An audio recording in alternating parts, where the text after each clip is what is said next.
तो अब ना मैं थोड़ा सा थ्योरेटिकली डिस्कस करूंगा, जैसे यहाँ मैंने क्वेश्चन आंसर फॉर्म में दे रखा है। हम ये एक तरह से थ्योरी डिस्कस कर रहे हैं, इसी से आपको डेबिट क्रेडिट रिवाइज हो जाएगा। अब जो मैं लिखता रहता हूँ ना, कैश अकाउंट, फर्नीचर अकाउंट, ठीक है ना, सेल्स अकाउंट, इसके अंदर ये अकाउंट क्या होता है? Account is a summarised record of transaction at one place relating to a particular head. इसका मतलब है कि अगर कैश का अकाउंट बना रहे हो आप, तो इसके अंदर ना कैश से रिलेटेड ही ट्रांजैक्शंस आएंगी। कहां से आया, कहां गया, मतलब कैश से रिलेटेड ही ट्रांजैक्शन आएंगी अंडर वन हेडिंग, या फिर यूं कहना चाहिए टी शेप फॉर्मेट में आप रिकॉर्ड रखोगे सिर्फ कैश ट्रांजैक्शंस का, तो उसको कैश अकाउंट बोलोगे। ठीक है, it records not only the amount of transaction but also their effect and direction. Effect and direction मतलब प्लस एंड माइनस से मतलब है कि इंक्रीज हुआ डिक्रीज हुआ, तो एक तरफ इंक्रीज एक तरफ डिक्रीज रिकॉर्ड होगा। ठीक है, clear? What is the Yes, meaning? sir. What is the meaning and rules of debit and credit? Debit and credit are two opposite terms. ये तो खैर अब तक आपको क्लियर हो चुकी हैं बातें कि डेबिट और क्रेडिट दो ऑपोजिट बातें हैं। Debit refers to the left side of an account and credit refers to the right side of an account. जैसे मैंने आपको हमेशा बोला है कि ये डेबिट साइड है, ये क्रेडिट साइड है। ठीक है, ठीक है, ये वाली बात क्लियर है? Yes, sir. जब भी कोई आपसे पूछे कि डेबिट और क्रेडिट क्या होता है, उसका मतलब है वो दो साइड्स होती हैं, एक अकाउंट की दो साइड्स को बोलते हैं debit side and credit side. ठीक है, अब rules of debit and credit में उन्होंने समझाया है, under double entry system of book keeping each transaction has two aspects, one aspect is debit, another aspect is credit. ठीक है,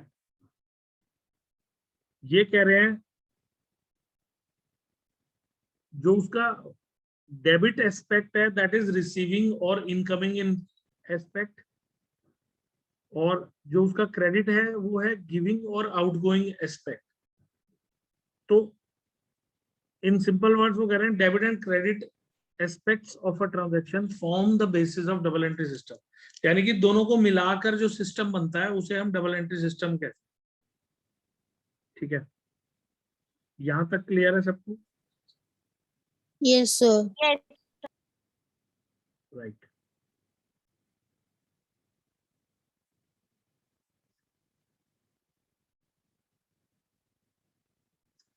अब देखो आगे वो बोल रहा है,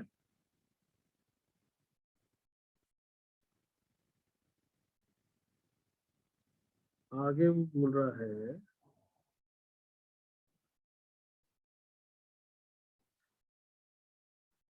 classify the way of accounts. तो मैंने आपको दो क्लासिफिकेशन बताई थी, एक को बोलते हैं, मतलब मैंने एक्चुअली आपको अप्रोच करके बोला था कि we have two approaches, one is traditional approach and one is modern approach. ध्यान है आपको मेरी बातें? Yes, sir. Yes, sir. When we talk about traditional approach, तो ट्रेडिशनल अप्रोच के अंदर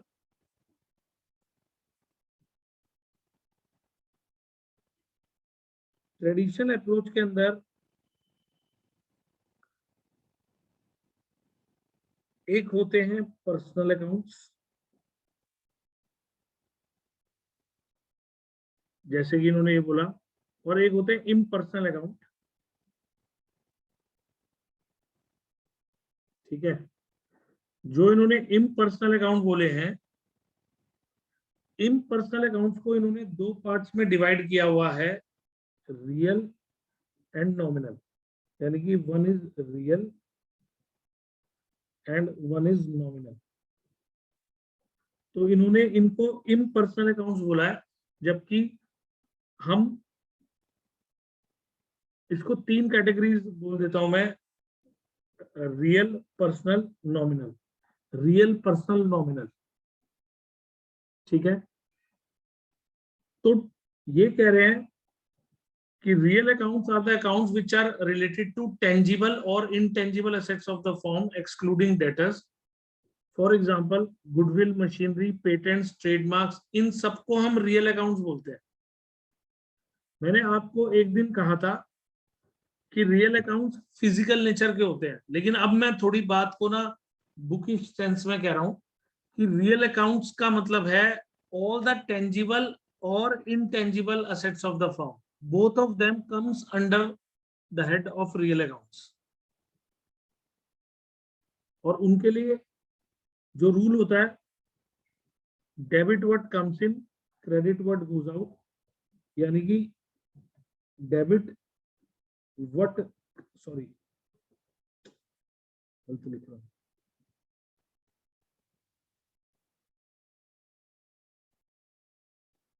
debit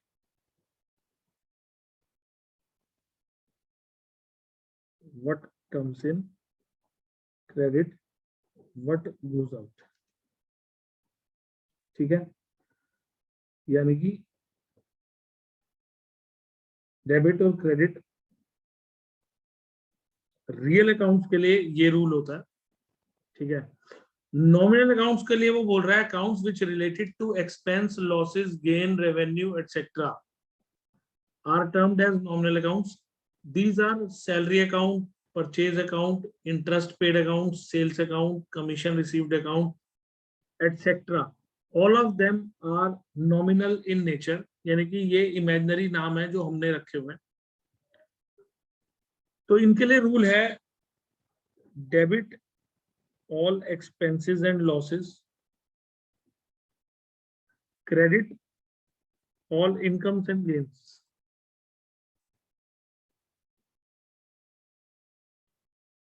credit all incomes and gains, ठीक है। और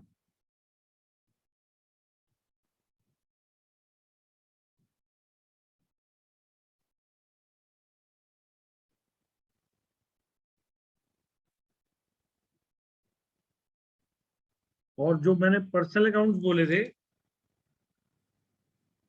उन पर्सनल अकाउंट्स के अंदर accounts which relate to persons, उसमें इंडिविजुअल फर्म्स आती हैं, कंपनीज आती हैं, डेटर्स और creditors etcetera are personal accounts, ठीक है। अब इन्होंने एग्जांपल्स बोले हैं, Ram and company, Jhaveri and company. ऐसे ही इन्होंने आगे पर्सनल को भी तीन कैटेगरी में पार्ट दिया है, नेचुरल पर्सन पर्सनल अकाउंट, ठीक है, यानी कि राम का अकाउंट, आशा का account etcetera. Artificial personal account, these are accounts related to corporate bodies or institutions which are recognized as business dealings. For example, a company, a cooperative society or a club. इसके examples में मैं बोल देता हूँ, ICICI bank एक company है, ठीक है। तो जब भी हम किसी बैंक का नाम लेते हैं, State Bank of India, Punjab National Bank, they all are, अब उसके लिए हम तो सिर्फ बैंक अकाउंट बोल देते हैं। तो bank account is nothing but artificial person, तो वो भी पर्सनल अकाउंट ही हो जाता है। और पर्सनल अकाउंट के लिए debit the receiver, credit the giver. समझ में आई बात? Yes. ये सब बातें मैंने पहले बताई हैं, लेकिन अभी जो है ना, मैं आप लोगों को थोड़ा थ्योरेटिकली इस चीज को पढ़वाते हुए रिकॉल करवा रहा हूं, ताकि आपके दिमाग में ना बात थोड़ी सही सेट बैठ जाए, debit the receiver, credit the giver. और सर हाँ जी बोलो। सर जैसे हम लोन लेते हैं बैंक से तो वो क्रेडिट होगा, क्या बैंक क्या बोल रहे अकाउंट हो? क्रेडिट होगा। हाँ मतलब बेसिकली बैंक अकाउंट क्रेडिट नहीं होगा, बैंक लोन नाम का एक लाइबिलिटी क्रिएट होगी, और ये भी एक पर्सनल अकाउंट ही है। देखो यहाँ पे वो कह रहे हैं, यहाँ पर तीसरा नंबर पे बोला है representative personal account. these are accounts these are accounts which represents a certain person or a group of person. For example, if rent is due to the landlord, the outstanding rent account represents the amount of rent payable to the landlord. यानी कि जब मैं आपसे कहता हूं ना कि outstanding rent, तो ये भी एक तरह का पर्सनल अकाउंट ही है। अब कई बार स्टूडेंट कहते हैं सर आउटस्टैंडिंग रेंट किसी पर्सन का नाम थोड़ी ना है, किसी पर्सन का नाम थोड़ी ना है, तो ये पर्सनल कैसे हुआ? लेकिन ये रिप्रेजेंट कर रहा है लैंडलॉर्ड को। हम लैंडलॉर्ड का नाम नहीं लिख रहे बुक्स के अंदर, हम उसकी जगह जनरली लिख रहे हैं outstanding rent, but it is representative personal account. ठीक है, समझ आई बात? तो bank loan is also a representative personal account, क्योंकि बैंक लोन जो है ना बैंक को रिप्रेजेंट कर रहा है कि हमने जिस बैंक से लोन लिया है हमें बाद में उसी को पैसे देने हैं, तो मैं उसकी जगह अपनी बुक्स में बैंक लोन लिख रहा हूं। तो ये भी एक तरह का पर्सनल अकाउंट ही है। और मैं हमेशा पता क्या बोल देता हूँ कि बैंक लोन को मैंने क्रेडिट किया तो बेसिकली बैंक मेरा क्रेडिटर बन गया ना, मतलब मैंने उसको एक दिन पैसा वापस करना है तो वो मेरा क्रेडिटर बन गया ना। तो मैं जब क्रेडिटर बोलता हूं तो उसका मतलब यही है कि मैं आपके दिमाग में ये बात डालना चाहता हूं कि क्रेडिटर एक पर्सन ही तो होता है। पर कई बार बच्चे कहते हैं सर क्रेडिटर का नाम ही लिख दो ना। बहुत बार हम लिखते भी हैं, जब हम गुड्स परचेज करते हैं तो मैं लिखता ही तो हूँ purchase account debit to Ram. अब यहाँ पे राम कौन है? क्रेडिटर, मतलब उसको मैं क्रेडिटर तो बोलूंगा कि उसने मेरे को गुड्स दिए हैं। अब यहाँ पर क्रेडिट द गिवर वाला रूल आप अप्लाई कर रहे हो इसके अंदर, ठीक है?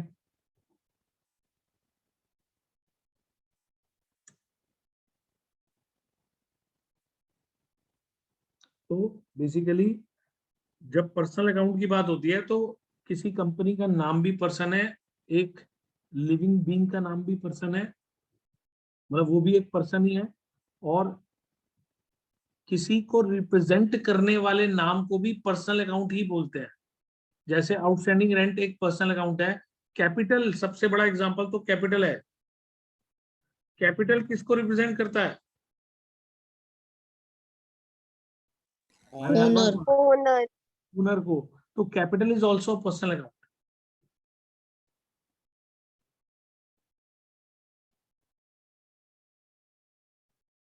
ठीक है, capital is also personal account. समझ में आई बात? Yes sir.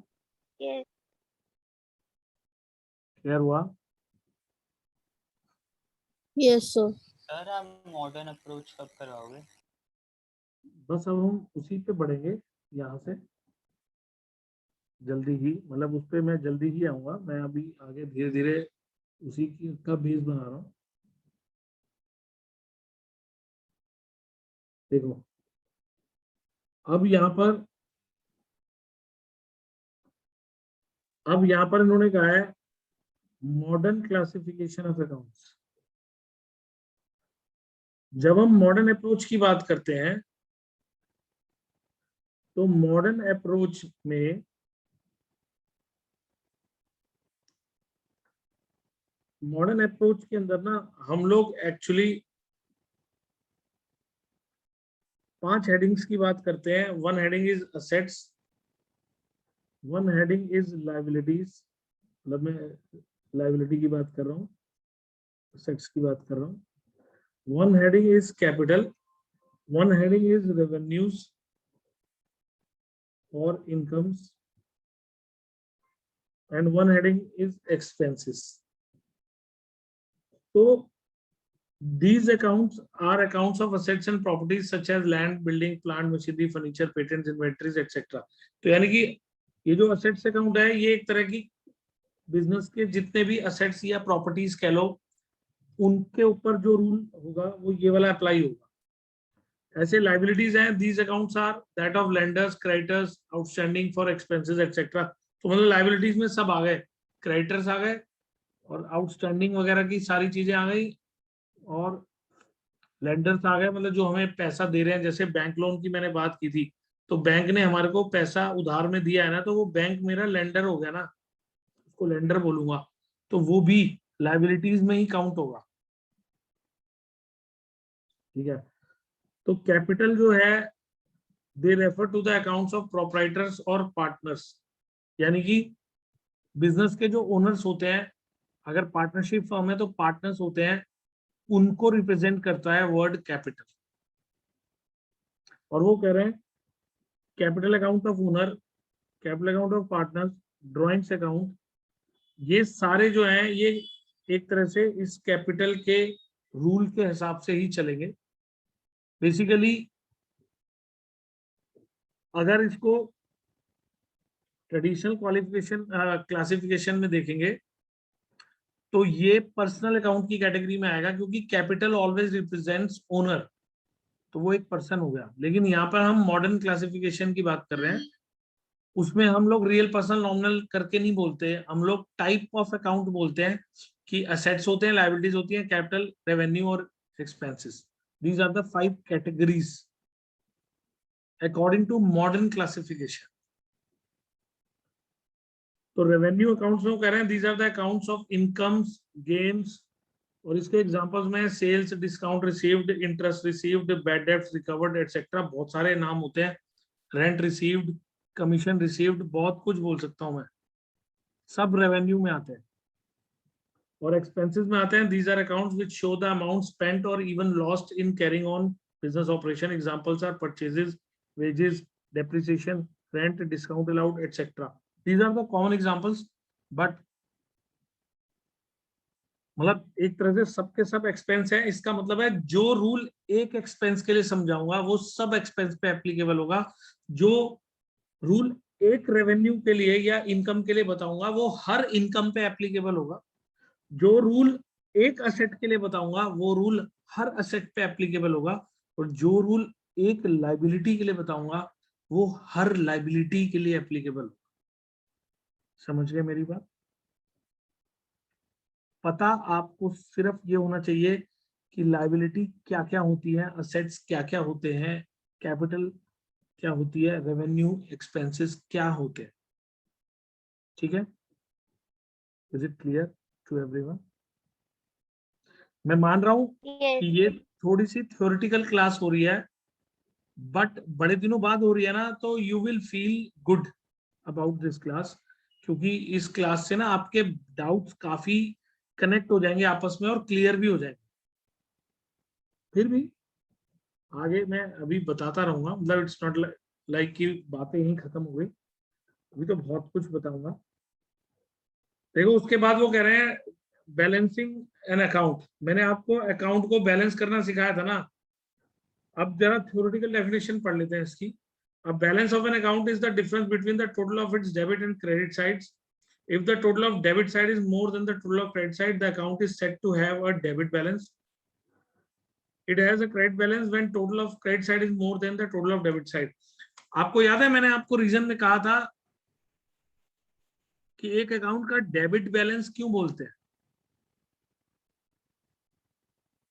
क्योंकि उसकी डेबिट साइड का टोटल क्रेडिट साइड के टोटल से बड़ा है।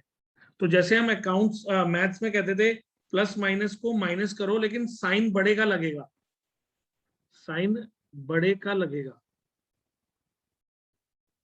तो अगर प्लस का बड़ा है तो प्लस का आंसर आएगा, माइनस का बड़ा है तो माइनस का। उसी तरह डेबिट क्रेडिट आपस में माइनस होगा और साइन बड़े का लगेगा।